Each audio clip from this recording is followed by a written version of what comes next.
संजय उवाच एवमुक्तो ऋषिकेशो गुडाकेशेन भारत सेनयोर्भयोर्मध्ये स्थापयित्वा रथोत्तमम् भीष्मद्रोणप्रमुखतः सर्वेषां च महीक्षिताम् उवाच पार्थ पश्यैतान् समवेतान् कुरु कुरुनिति।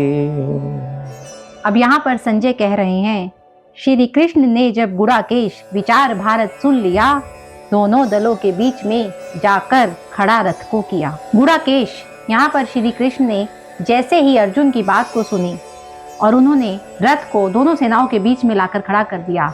यहाँ पर श्री कृष्ण अर्जुन को गुडाकेश कहकर संबोधित कर रहे हैं। गुडाकेश अर्थात निद्रा को जीतने वाला। अर्जुन को गुडाकेश कहा जाता था क्योंकि वो अपनी निद्रा पर विजय प्राप्त कर चुके थे, और ऐसे ही लक्ष्मण को भी गुडाकेश कहा जाता था क्योंकि वो भी वनवास के दौरान अपने प्रभु राम की भक्ति में सोए नहीं थे, उनकी सेवा में तत्पर रहे थे। इसीलिए अर्जुन को भी गुडाकेश और लक्ष्मण को भी गुडाकेश कहा जाता है। तो श्री कृष्ण कह रहे हैं कि गुडाकेश, मैंने तुम्हारी बात मानकर रथ को दोनों सेनाओं के बीच में लाकर खड़ा कर दिया है। देख लो, अच्छे से जांच परख लो कौन कौन खड़ा है। राजा रथी है, श्री भीष्म है, द्रोणाचार्य हैं, ये सब खड़े हैं। भगवान यहाँ पर अर्जुन को कह रहे हैं कि दोनों सेनाओं के बीच में लाकर जो मैंने रथ को खड़ा कर दिया है, अब तुम दोनों तरफ की सेनाओं को देख लो कि दोनों सेनाओं में से कौन कौन तुम्हारा अपना खड़ा है। तत्रापश्यति स्थितान् पार्थः पितृनथ पितामहान् आचार्यान् मातुलान् भ्रातन् पुत्रान् पौत्रान् सखीस्तथा स्वसुरान् सुहृदश्चैव सेनयोरुभयोरपि तान् समीक्ष्य स कौन्तेय सर्वान् बन्धून् बद्धस्थितान्। तब पार्थ ने देखा वहां सब हैं स्वजन, बूढ़े बड़े, आचार्य, भाई, पुत्र, मामा, पौत्र, प्रियजन है खड़े। अब यहाँ पर पार्थ यानी यहाँ पर अर्जुन को ही पार्थ कहा गया है। तो अर्जुन क्या देखता है कि यहाँ पर दोनों सेनाओं में मेरे ही अपने प्रिय खड़े हैं। कोई मेरे गुरु है, कोई भाई है, कोई पुत्र है, कोई मामा है, कोई पौत्र है। ये तो सभी के सभी मेरे ही प्रियजन है। कभी कभी ऐसी ही दुविधा हमारे अपने परिवार में आ जाती है, जब हमारे परिवार का ही एक सदस्य कोई ऐसा निर्णय लेता है जिसमें परिवार के कुछ लोग उसके साथ होते हैं और कुछ लोग उसके विपक्ष में खड़े होते हैं, तो उस समय में ये स्थिति बहुत ही दुविधापूर्ण होती है कि हमें उस समय पर किसका साथ देना है। यदि हम उसका साथ देते हैं तो जो हमारे अपने हैं वो हमसे नाराज हो जाते हैं। अपने तो सभी हैं क्योंकि परिवार में सभी अपने होते हैं, लेकिन जब एक परिवार दो भागों में बंट जाता है तो ये बहुत ही मुश्किल की घड़ी होती है कि हमें किसका साथ देना है। स्नेही ससुर देखे खड़े, कौन्तेय ने देखा जहां, दोनों दलों में देखकर प्रिय बंधु बांधव ही वहां।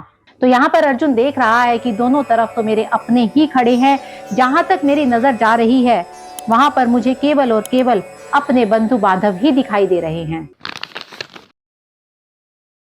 अर्जुन उवाच कृपया पर्याविष्टो विशन्दन्निदमब्रवीत् दृष्टवेमं सवजनं कृष्ण युयुत्सवं समुपस्थितमहं सीदन्ति मम गात्राणि मुखं च परिशोषति वेयुश्च शरीरे मे रोमहर्षश्च जायते।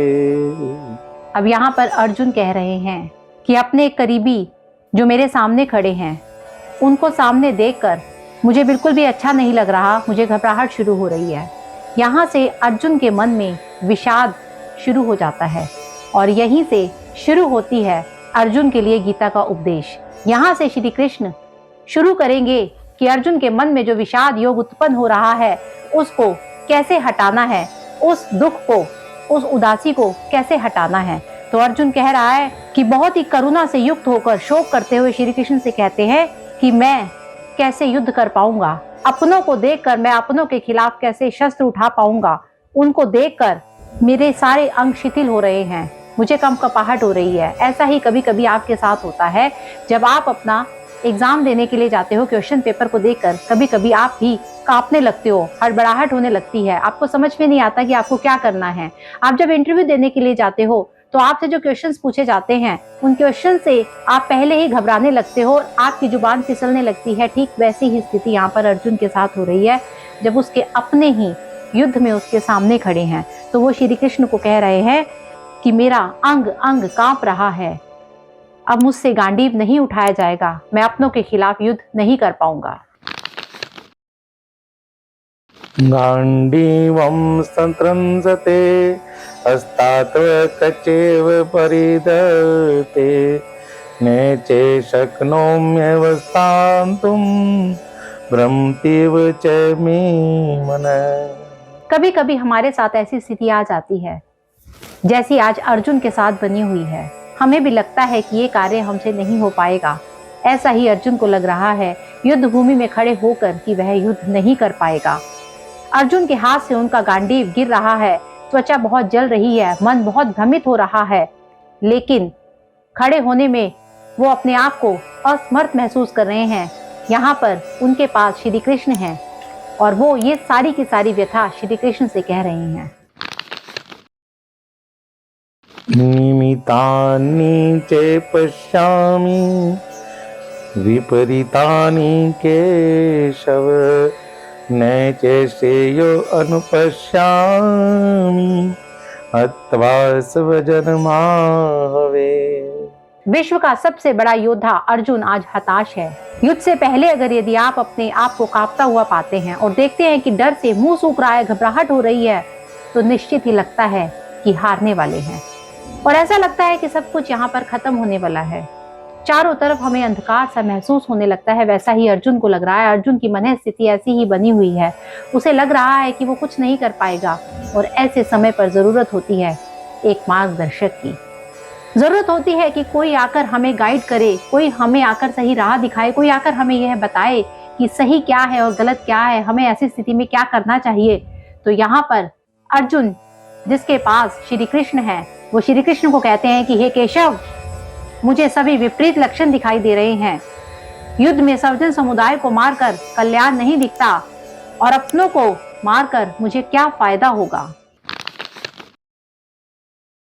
न कांक्षे विजयं कृष्ण न च राज्यं सुखानि च हीनो रागेन गोविंद किं भोगैर्विजितेन वा। अर्जुन कह रहे हैं इच्छा नहीं जय राज्य की, व्यर्थ ही सुख भोग है। यानी मुझे किसी भी राज्य की इच्छा नहीं है, ये सब कुछ भोग विलास, सब कुछ व्यर्थ है। गोविंद जीवन राज्य सुख का क्या हमें उपयोग है। अपनों को मार कर ही अगर मुझे राज्य मिल भी जाएगा तो उसका मेरे लिए क्या लाभ होगा। कभी कभी ऐसी स्थिति हमारी आ जाती है जब हमें ऐसा निर्णय लेना होता है कि हमें किसका साथ देना है, तो हम ये सोचते हैं कि हम क्या करेंगे ऐसे राज्य का जब हमारे अपने ही हमारे साथ नहीं होंगे। हमारी इच्छा किस काम की जब हमारे अपने ही हमारे साथ नहीं होंगे। मनुष्य किस लिए भागता है? अपने परिवार के लिए भागता है। आप किसके लिए काम करते हो? अपने परिवार के लिए काम करते हो। और जब आपका परिवार ही आपके साथ नहीं होता तो आपके भी दिल में यही ख्याल आता है कि आप इतनी भागदौड़ किसके लिए कर रहे हैं।